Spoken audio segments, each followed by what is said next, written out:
Bom dia, senhores. Que a graça, a paz e a misericórdia do nosso Deus esteja conosco. Como tem sido esses últimos dias? Como é que os senhores têm passado? Como está a situação? Tem conseguido vivenciar a misericórdia de Deus em toda e qualquer circunstância? Tem se alimentado da palavra de Deus? Nós não podemos reclamar do abandono de Deus, não podemos reclamar de solidão, não podemos reclamar de fraqueza se nós mesmos não vamos atrás das coisas de Deus, lendo a sua palavra, buscando fortalecimento em oração. Uma coisa, essa quarentena tem servido para mostrar para muitas pessoas que poderiam ter alguma dúvida. Aquela ideia de desigrejado, de não congregar, de ir contra Hebreus que diz não sejais como aqueles que não se congregam. Nós temos visto e sentido na nossa pele que não é possível.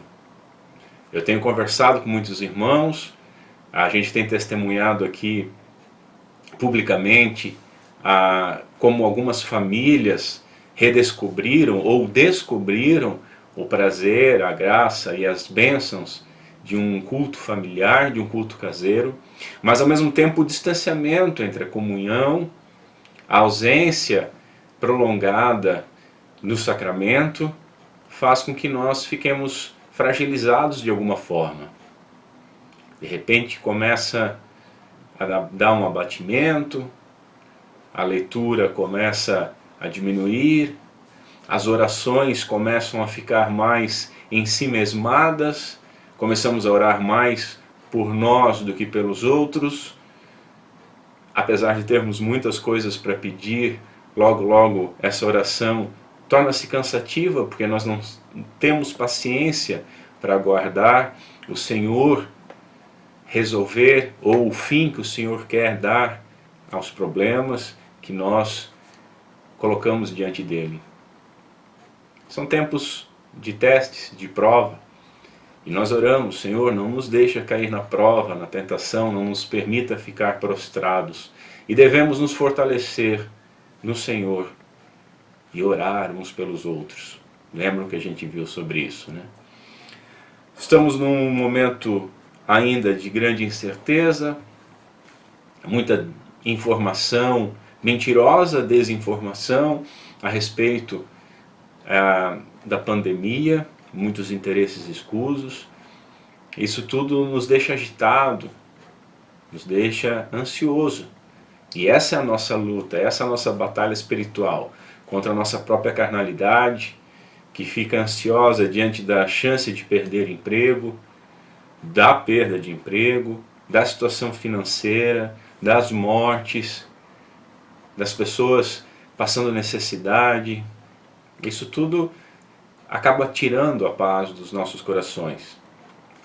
Eu gostaria de recomendar para os irmãos, eu não tenho a cópia impressa ainda, mas foi disponibilizado, inclusive tem um link no Facebook da igreja, a editora Fiel disponibilizou essa obra do John Piper,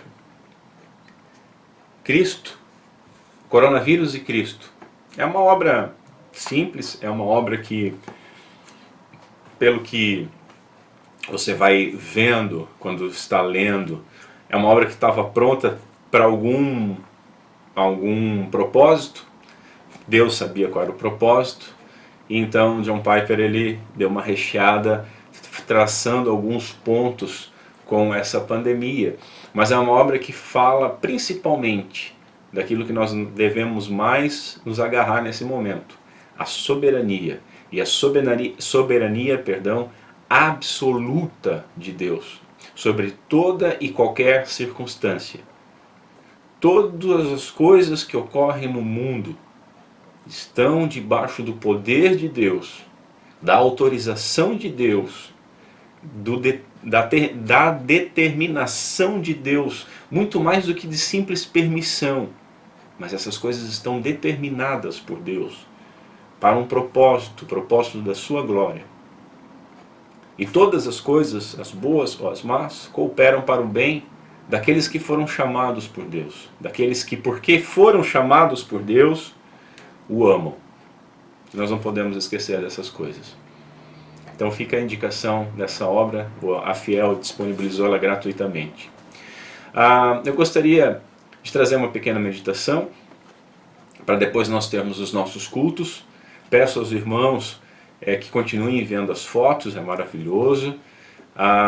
Queria aqui restringir uma moda que se lançou, né?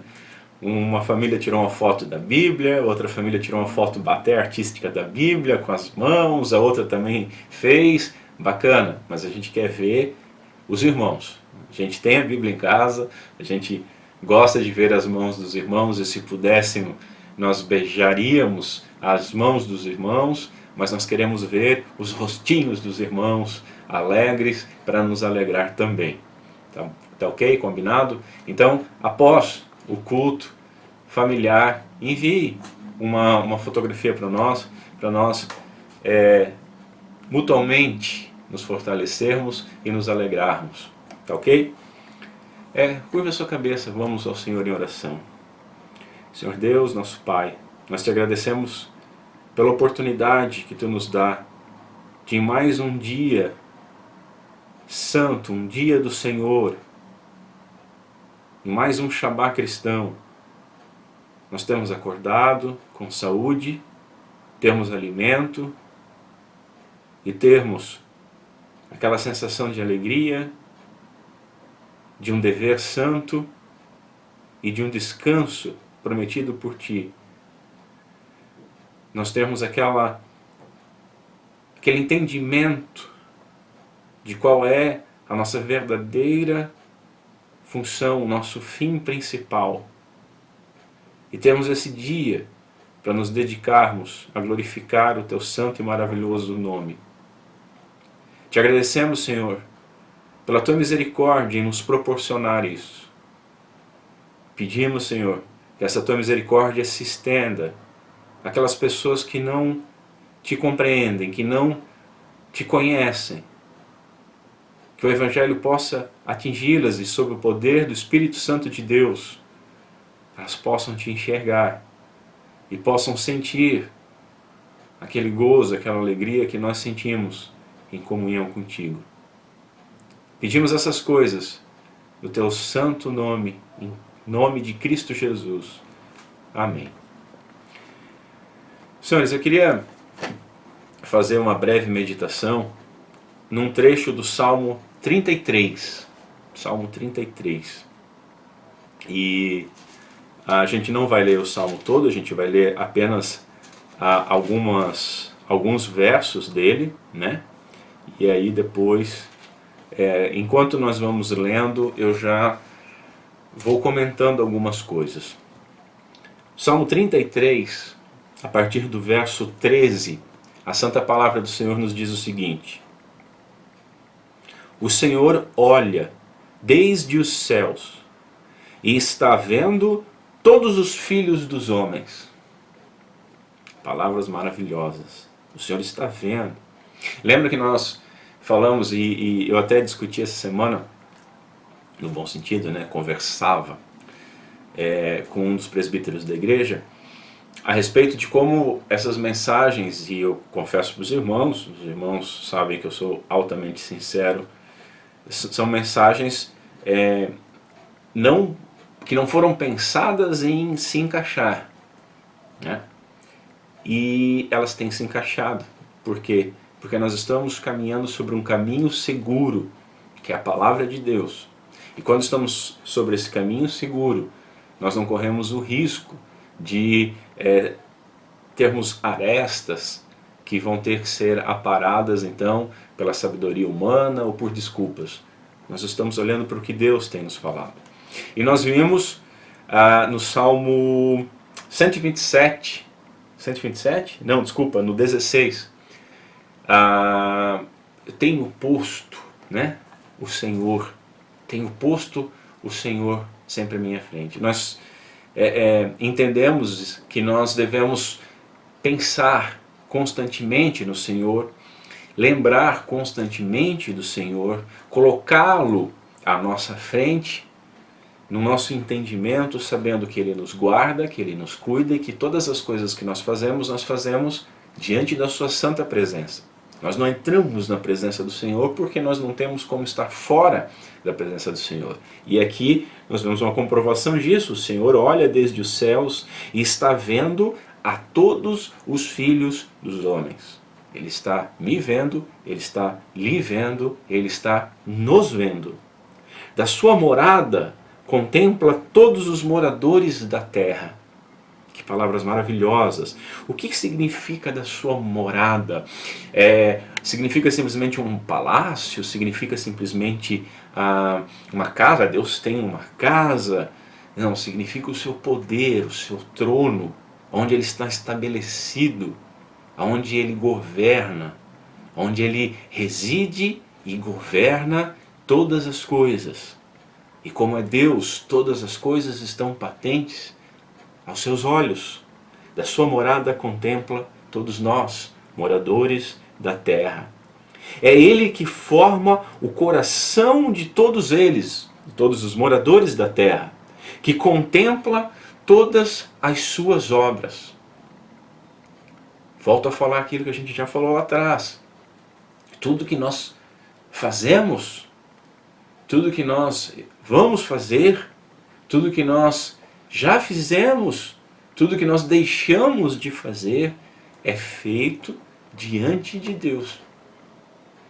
Isso nos serve para várias coisas, tanto como um freio moral, como para um cuidado de glorificar a Deus em todas as nossas ações, como naquele cuidado de manifestar como luz do mundo as boas obras diante dos homens, para que eles glorifiquem ao nosso Pai, como nós vimos no Sermão do Monte. E será que as pessoas têm visto isso? Será que os nossos atos têm demonstrado a nossa nova natureza? Os nossos atos têm demonstrado a nossa filiação celestial? Os nossos atos têm demonstrado que somos embaixadores do reino de Deus, não do nosso, não de homens? A gente tem que pensar nisso. Os homens têm glorificado a Deus pelas nossas atitudes, por aquilo que nós falamos, fazemos ou deixamos de fazer. Ele, Deus, é que forma o coração de todos eles e que contempla todas as suas obras, lá da sua morada, do seu trono, olha dos céus para todos os filhos dos homens. Olha que legal. Ele que forma o coração. Lembra que nós vimos Jeremias 17? Enganoso é o coração do homem, corrupto, mais do que todas as coisas. Quem poderá conhecê-lo? Quem poderá discerni-lo? O Senhor. E o Senhor que o fez. E senhores, deixa eu falar algo. Talvez o maior engano dos nossos corações não seja nem com relação a nós mesmos, porque nós gostamos de nos enganar. Somos guiados por paixões, concupiscências dos nossos corações que foram manchados, maculados, poluídos pelo pecado. Agora, o pior tipo de engano de coração, a coisa que nós fazemos mais terrível, o engano que nós deveríamos mais nos envergonhar, é nós acharmos que conseguimos enganar ao Senhor. Veja, você pode enganar o seu filho, você pode enganar os seus pais, você pode enganar os seus irmãos, você pode enganar os seus cônjuges, você pode enganar o seu pastor. Nós nos enganamos a nós mesmos. Mas o pior, o mais terrível é que nós achamos em nossa cegueira que de alguma forma enganamos ao Senhor com o nosso coraçãozinho enganoso e poluído. O Senhor olha dos céus, está vendo todos os filhos dos homens, do seu trono, da sua morada, contempla todos os moradores da terra. Ele é que forma o coração de todos eles e que contempla todas as suas obras. Verso 16, não há rei que salve com a grandeza de um exército, nem o homem valente se livra pela muita força.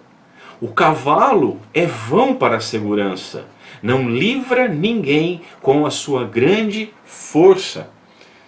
Lembra que nós vimos a respeito disso? Maldito o homem que confia no homem e faz do homem, da natureza humana, dos sistemas, a sua segurança. Bendito o homem que confia em Deus e faz de Deus o seu braço forte. Nós não podemos esquecer disso, irmãos. O nosso coração, que é enganoso, ele nos engana muitas vezes com isso. E nos coloca numa situação de benditos e malditos em pensamento. E uma coisa é ser tentado, uma coisa é tropeçar. Todos os filhos de Deus, infelizmente, pecam, tropeçam, se enganam. Ai daqueles que negam isso, porque João na sua epístola deixou muito claro que todos nós pecamos. E se dizemos que não temos pecado, somos mentirosos e fazemos de Deus mentiroso. Sim, todos nós erramos, todos nós somos alvos dos nossos corações enganosos, das armadilhas de Satanás, e criamos rapidamente alguns ídolos, algumas falsas seguranças, seguranças humanas, seguranças materiais. Agora, a diferença entre o Filho de Deus e aquele que não conhece a Deus é que aquele que não conhece a Deus continua nesse caminho e se faz maldito confiando em homens, em armas, em cavalos, em exércitos, em governos, em sistemas, em pessoas designadas para isso ou para aquilo, em amizades, em dinheiro, em saúde, em segurança. Tudo coisas que nós temos presenciado agora com essa pandemia, que são muito vãs. Sistemas e sistemas, não só de saúde, mas de segurança, financeiro, jurídico, têm caído por terra. Direitos têm sido ultrapassados. O Filho de Deus, ele acaba de quando em quando criando o seu ídolo. Repito Calvino, o coração do homem é uma fábrica de ídolos.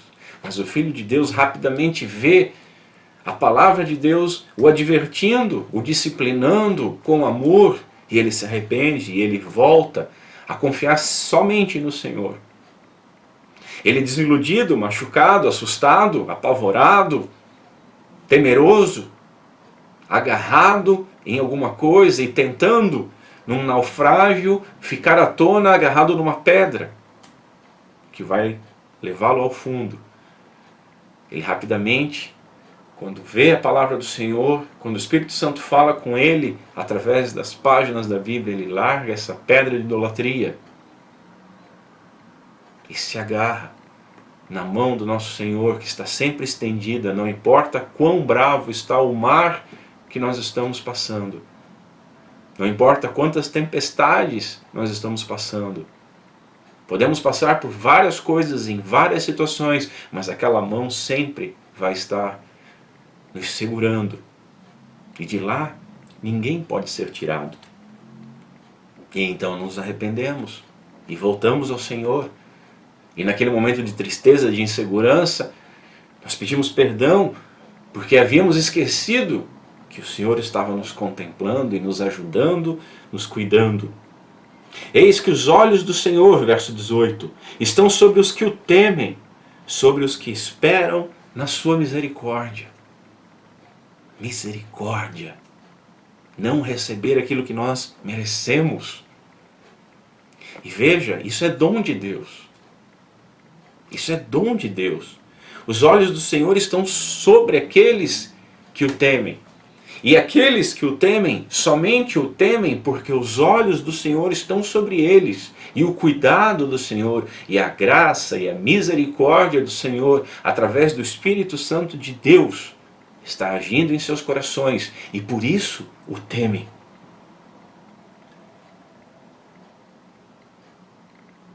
Eis que os olhos do Senhor estão sobre os que o temem, sobre os que esperam na sua misericórdia, vírgula, para livrar a sua alma da morte e para os conservar vivos na fome. Senhores, se vivemos, vivemos para o Senhor. Se morremos, é para o Senhor que nós vamos. Se comemos, glorificamos a Deus. Se não comemos, a Deus é que nós glorificamos. Se temos saúde, glória a Deus. Estando passando por enfermidade ou estando diante da frieza, da morte, da sepultura, é a Deus que nós glorificamos. Deus dá, Deus tira. Deus é soberano. E em tudo o nome do Senhor deve ser glorificado. Nós confiamos no Senhor, temos confiança na misericórdia do Senhor para livrar a sua alma, a nossa alma da morte. Seja por intempéries do mundo, catástrofes, acidentes, pragas, pestes, pandemias. Nós devemos confiar no Senhor. Ele é que livra a nossa alma da morte. Ele é que tem um braço forte para nos segurar com vida e nos manter numa situação de benditos. Ele é que tem misericórdia de não nos dar aquilo que nós merecemos, como também vimos já nessas meditações. Ele é que nos conserva vivos na fome. Estamos diante de um cenário de pandemia, de morte, números elevados, caos, pânico. A universidade aqui do nosso estado fez um estudo e diz que vai morrer 50 mil pessoas do nosso estado. Já morreu 38. E nós lamentamos por cada uma dessas vidas. E pedimos que Deus console o coração de cada um dos entes queridos, dos amigos dessas vítimas. Mas entre 38 e 50 mil há uma certa diferença, isso é o pânico. Eles dizem que vai morrer 1,5 milhão no Brasil. Pânico. Agora, uma coisa nós temos que ter confiança, não em números, e não em homens, e não na nossa vida, e não no nosso coração. Deus continua sendo Deus. Se morrer 5 mil, se morrer 10 mil, se morrer 5 milhões, se todos nós morrermos.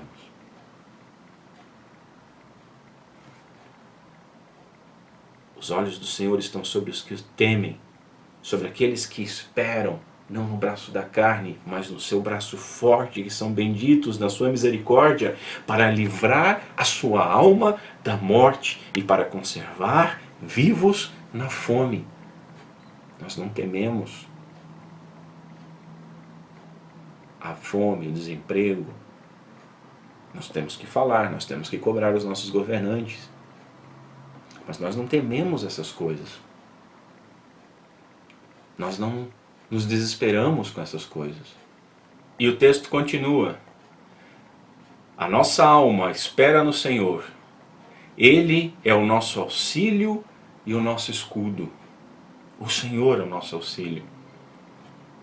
Pois nele se alegra o nosso coração, porquanto temos confiado no seu santo nome. Confiança. Seja a tua misericórdia, Senhor, sobre nós, como em ti esperamos. É um texto maravilhoso desse Salmo 33. E eu gostaria de listar algumas aplicações para esse devocional. Primeiro, o Senhor é auxílio na morte. Ele conserva-nos vivos. Ele é o nosso auxílio na fome. E Ele nos conserva vivos. É Ele. Nós não sabemos quanto tempo nós temos de vida nesse mundo, nessa peregrinação, e devemos usar todo esse tempo, remir esse tempo para glorificar ao nome do Senhor. Ele que sabe o tempo. E Ele nos auxilia durante esse tempo. Então, em primeiro lugar, nós devemos temer a Ele. Temer a Deus, como diz no verso 18, eis que os olhos do Senhor estão sobre os que o temem, sobre os que esperam na sua misericórdia. Nós esperamos a misericórdia de Deus? Temos esperado na misericórdia de Deus? Devemos esperar a misericórdia de Deus. Devemos entender que pela nossa situação de pecado constante, nós merecíamos a ira de Deus, mas por Cristo Jesus, pela obra de Cristo Jesus na cruz, fomos alcançados pelo poder do Espírito Santo, regenerados. Como diz o Salmo 69, o Senhor restituiu aquilo que Ele não roubou. Nós roubamos da glória de Deus e Cristo pagou por nós. E desde então temos sido tratados com misericórdia, não recebendo aquilo que nós merecemos, porque dia após dia pisamos na bola. E como é que nós devemos temer a Ele? Lembrando da sua misericórdia. Não é medo. É lembrando que o Senhor nos trata com benevolência, nos trata muito melhor do que nós merecemos. Ele poderia ser brutal conosco e continuaria sendo bom e continuaria sendo Deus e continuaria sendo amor, mas Ele nos trata com misericórdia. Isso é motivo de temor. Em segundo lugar, devemos esperar nele. Verso 18 e 19, eis que os olhos do Senhor estão sobre os que o temem, sobre os que esperam a sua misericórdia, para livrar a sua alma da morte e para conservar vivos na fome. Não interessa se estamos em luta, em guerra, em pandemia, em crise. Nossa confiança tem que estar sempre no Senhor. Nós devemos esperar sempre dele, com temor, esperando a sua misericórdia. Nós não somos merecedores de nada, não temos direito a nada, mas Ele nos abençoa. Então esperemos naquele que é amor, que é justiça, que é misericórdia, naquele que começou a obra na nossa vida e vai levar essa obra até o final, até o dia que Ele nos chamar. Esperar nele. Em terceiro lugar, não depositar confiança em coisas vãs. Verso 16 e 17. Não há rei que se salve com a grandeza de um exército, nem o homem valente se livra pela sua muita força. O cavalo é vão para a segurança, não livra ninguém com a sua grande força. Nós não devemos depositar de forma alguma, de maneira alguma, confiança nos sistemas, nos homens. Homens são falhos, homens erram, homens são limitados, sistemas são feitos por homens, falham, erram, são limitados, não são plenamente justos, nunca serão. A nossa confiança deve estar depositada totalmente no Senhor, que está nos contemplando. Qualquer outra coisa é atrair uma maldição para nós. Qualquer outra coisa é virar as costas para Deus, é chutar a graça que nos alcançou. Devemos depositar a nossa confiança totalmente em Deus. Não devemos, em quarto lugar, confiar no nosso coração. Ao verso 15. Ele, Deus, é que forma o coração de todos os moradores da terra, que contempla todas as suas obras. É o Senhor que contempla as nossas obras, que forma o nosso coração, Ele que conhece o nosso coração. Não devemos confiar em nosso coração. A palavra de Deus nos atinge no coração e na mente, nos levando a amar e a crer. Mas nós devemos cuidar, porque o nosso coração é enganoso. O Senhor conhece ele plenamente. Nós devemos cuidar, porque o nosso coração é uma fábrica de ídolos. Nós devemos lembrar do Salmo 139 e orar isso. Sonda-me, ó Deus, e conhece o meu coração. Prova-me e conhece os meus pensamentos. O meu coração tem que estar amando a Deus, a minha mente e os meus pensamentos têm que ser moldados pela palavra de Deus. Com meus olhos, os nossos olhos fixos no autor e consumador, no alfa e no ômega, no princípio e no fim. Aquele que criou todas as coisas, ele criou todas as coisas com um objetivo definido, que é a sua glória. É lá que os nossos corações devem estar. E é nisso que nós devemos confiar, não em nossos corações. Quinto lugar, se alegrar nele. Ao verso 21. Pois nele se alegra o nosso coração, porquanto temos confiado no seu santo nome. Nos alegrarmos nele, porque confiamos no seu santo nome. O verso 22, seja a tua misericórdia, Senhor, sobre nós, como em ti esperamos. A nossa alegria deve estar no Senhor, em como ele tem nos tratado, lembrando da misericórdia, temendo justamente por causa disso, sabendo que se está mal, poderia estar pior. O Senhor tem controle de todas as coisas, e se está mal, o Senhor nos deu força para ultrapassar esse tempo mal e nos guardar de todo o mal, até que o seu objetivo seja cumprido em nossa vida. Que possamos guardar essas palavras em nossos corações, que possamos ter a confiança totalmente depositada em Deus. Que possamos lembrar do Salmo 127, se o Senhor não guardar, em vão vigia o sentinela. Se o Senhor não edificar a cidade, em vão trabalham aqueles que estão edificando. Nós devemos estar confiando no Senhor que olha desde os céus, da sua morada, do seu trono, da sua majestade, e nos cuida, e nos livra por misericórdia, e nos conserva a alma, livrando-nos da morte e conservando vivo na fome. Nós confiamos nesse Deus. Curva a sua cabeça, vamos orar mais uma vez. Senhor Deus, nosso Pai, pedimos por misericórdia. Constantemente, Senhor, nós esquecemos das coisas mais básicas e elementares. Tem misericórdia de nós e perdoa-nos. Tem misericórdia de nós e nos dá, Senhor, força, entendimento e fé para que nós possamos caminhar confiando em Ti, fazendo de Ti o nosso braço forte, esperando em Ti, sabendo que estamos constantemente diante dos Teus olhos, sabendo que Tu sondas os nossos corações, sabendo que Tu nos livra da morte, que Tu nos conserva na fome, sabendo que nós somos cuidados por Ti, somos zelados por Ti, somos provados por Ti, somos disciplinados por Ti.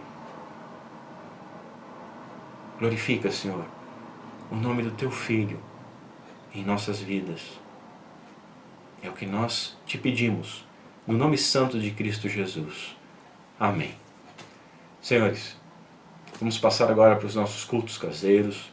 Eu peço a Deus que Ele abençoe a semana de cada um dos senhores, a vida de cada um dos senhores, a família de cada um dos senhores, o trabalho de cada um dos senhores.